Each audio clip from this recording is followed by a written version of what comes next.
4 ans, déjà. Le 30 mars 2020, le prince Harry et son épouse, Meghan Markle, publiaient un ultime post sur le compte Instagram Sussex Royal avant d'abandonner leurs prérogatives royales et de s'installer outre-Atlantique, où ils élèvent leurs 2 enfants. Depuis, les liens entre le couple et la firme se sont distendus, jusqu'à devenir quasiment inexistants. Ce 7 mai, le fils cadet de Lady Di est arrivé à Londres et assistera seul à la cérémonie donnée à l'occasion du 10e anniversaire des Invictus Games qui se tiendra en la cathédrale Saint-Paul ce 8 mai. Aucun membre de la famille royale ne sera présent. Sa femme Meghan Markle, Archie et Lilibet, le petit garçon et la petite fille du duc et de la duchesse de Sussex, ne seront également pas de la partie. Et pour cause, leur père refuse de les emmener au Royaume-Uni. Le 30 mars, The Telegraph nous informait, en effet, que le fils cadet du roi ne voulait pas revenir sur le territoire anglais accompagné de son fils et de sa fille, depuis qu'il a perdu, en 2020, son service de protection, à la suite du mégoï.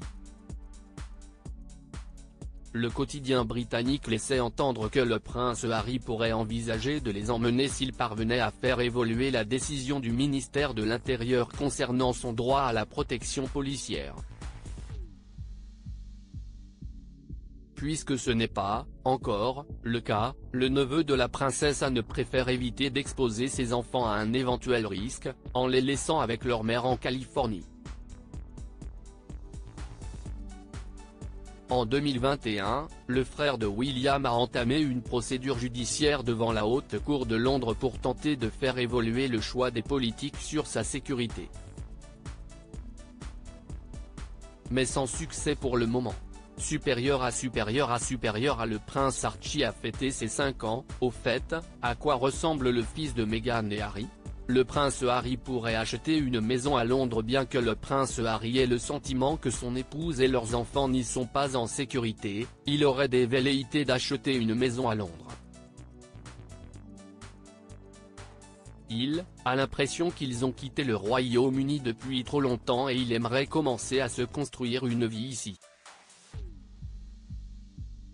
Pas à temps plein, mais plutôt avec une résidence secondaire qu'il pourrait visiter régulièrement, révélait une source proche du couple auprès du Daily Express, le 8 avril.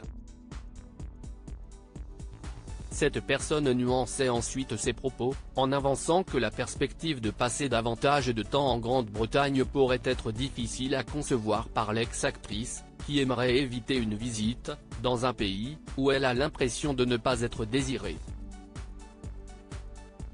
Article écrit en collaboration avec 6 médias Crédit Photo, Misha Shoemaker Abaka.